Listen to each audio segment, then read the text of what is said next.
that. He said, Greg, let me ask you something. Has anybody ever come to you, complained about something, at the end of it, you just said, gosh, that was so inspiring. That has made a huge difference. Thank you so much for that complaint. I said, well, no. He said, then why would you do it? He said, unless you can tell me, here's why you complained, and the outcome's going to be positive, why would you do it? Bugged me for a long time. Finally, I figured it out. But it took Jim a long time. One day, Jim came up to me at the end of an office meeting, and he said, Greg, you are just so negative sometimes. Now, I thought of myself as a positive person, but he said, you're complaining about this and this. I said, well, you know, I was just complaining about prices. And I don't think I'm being negative. I think I'm being realistic. Things cost too much. He said, Greg, I don't think things cost too much. I said, well, that's easy. You're rich. He said, so let's be realistic. Face the facts. Things don't cost too much. You just can't afford them.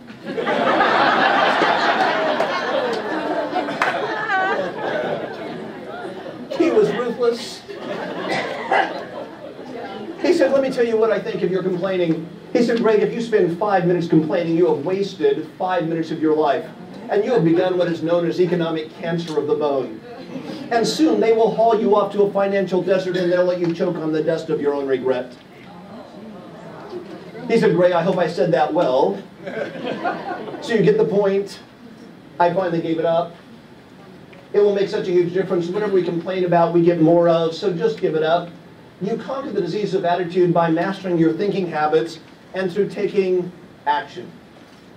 You've got to be happy with where you are right now while you move towards what you want. Let me give you a formula to make this happen. Write a one-page letter outlining precisely where you want to be once you've made a quantum leap in your performance, your productivity, your personality. Give a clear description. The clearer, the more precise, the better off you are. And cut out 5 or 10 pictures that represent exactly where you want to be 6 months, a year from now. Now, every day, take 10 minutes. Read that letter. Then visualize yourself having accomplished everything in that letter. Mentally create vivid details of how it would taste, smell, look. Then write down any insights that come to you. And if you will do this every day for 30 days, you cannot believe the progress. If you do it for a quarter, it will change your life forever. Is this simple to do? Yes. And yet most people don't do it. Yet this is the formula in Think and Grow Rich. Almost every self-development book you will ever read, and people still don't do it. It's shocking.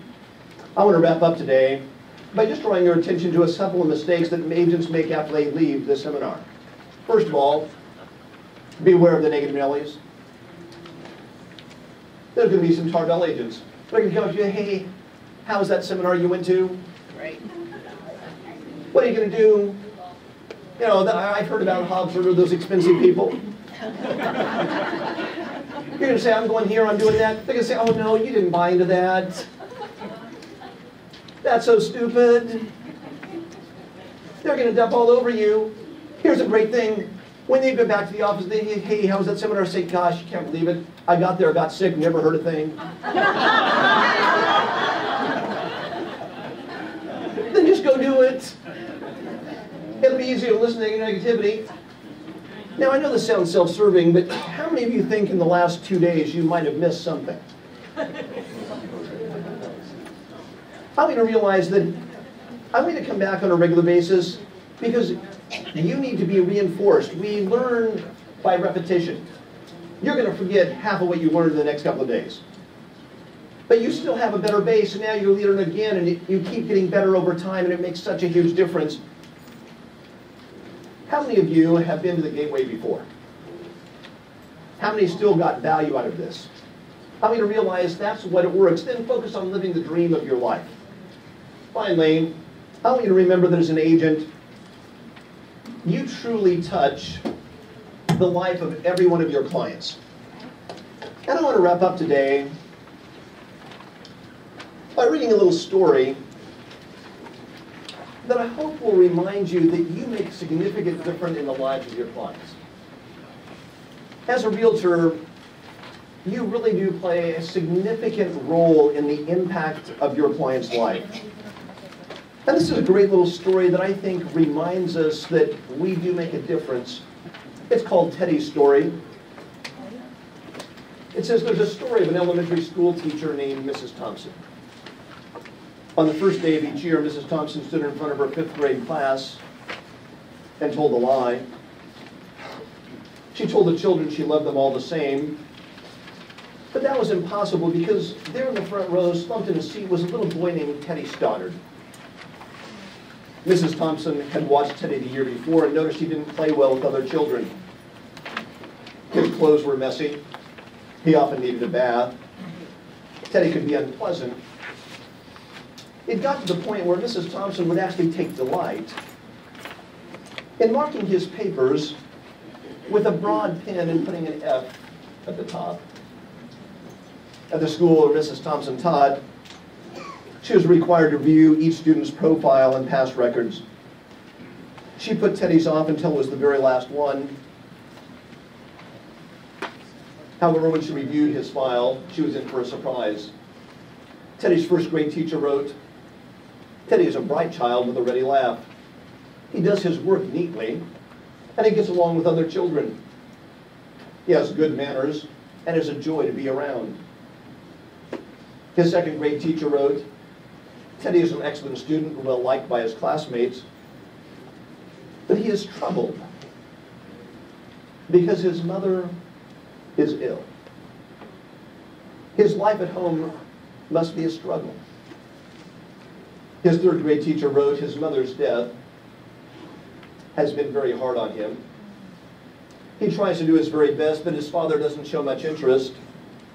And if steps aren't taken, it will soon start to affect him." Teddy's 4th grade teacher wrote, "Teddy is withdrawn. He doesn't show much interest in school. He doesn't have any friends. Sometimes he even sleeps in class." By now, Mrs. Thompson had realized the problem, and she was ashamed of herself. She felt even worse when her students brought in Christmas presents wrapped in beautiful paper and ribbon. And Teddy brought one wrapped in a clumsy way in the paper from a brown paper bag. Mrs. Thompson took a pain to open Teddy's. In the middle of all the other presents, some of the children started to snicker when she found a rhinestone bracelet filled with some of the stones missing, and a bottle of perfume that was only 1/4 full. But she stifled her children's laughter when she explained how pretty the bracelet was, and dabbed a little bit of perfume on her wrists. Teddy stayed late that day,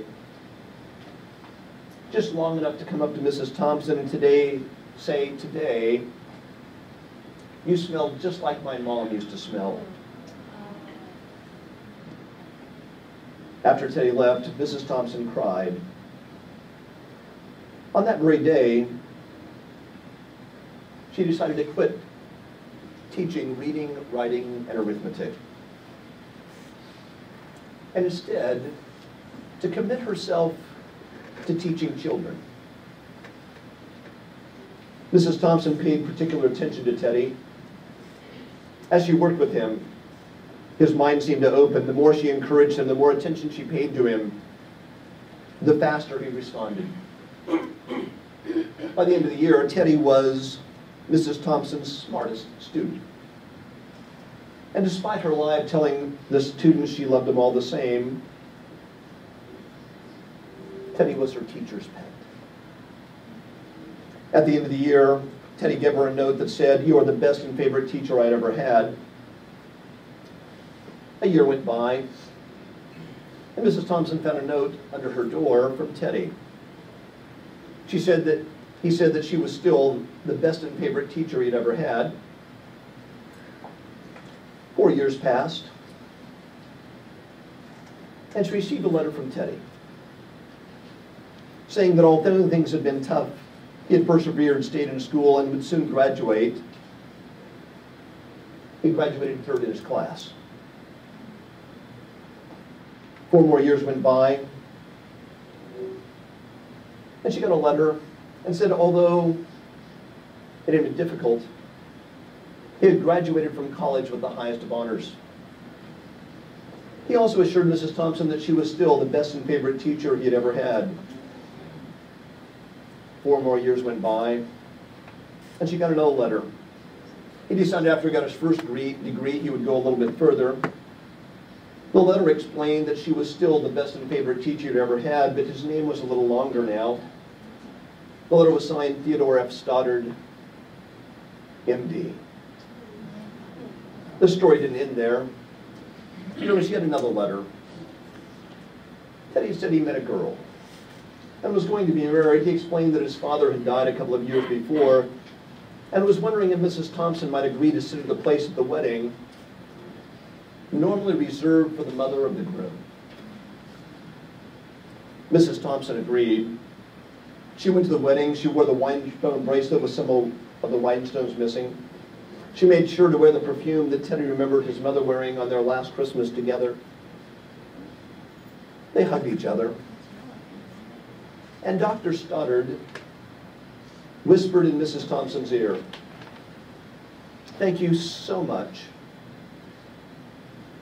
for making me feel important and showing me that I could make a difference." Mrs. Thompson, with tears in her eyes, whispered back to Teddy, "You have it all wrong. You were the one that taught me that I could make a difference. I didn't know how to teach until I met you. If we extend ourselves to our clients, put ourselves out there, we can teach them, they can teach us, and we can have a tremendous impact on their lives. Remember that you do make a difference every day, and make the most of that day starting today. Thank you much for spending 2 days with me. God bless. Thank you.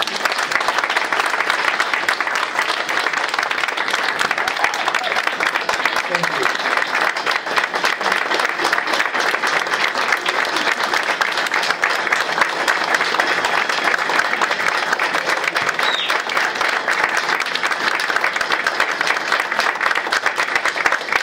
How many of you need some tissues? Raise your hand. $100. Did you, hold on, before you go home, you have some homework to do. Did you all enjoy? Would you like him to come back in November and teach you about business planning and goal setting for 2012?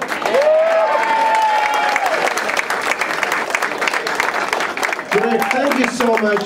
You went beyond what you did before. I've been in your seminar several times, and whoever told you you were better, this was even much better than all the seminars we went before. We drove to Temecula, we went to some other places. This was just great. Give him a big hand, would you?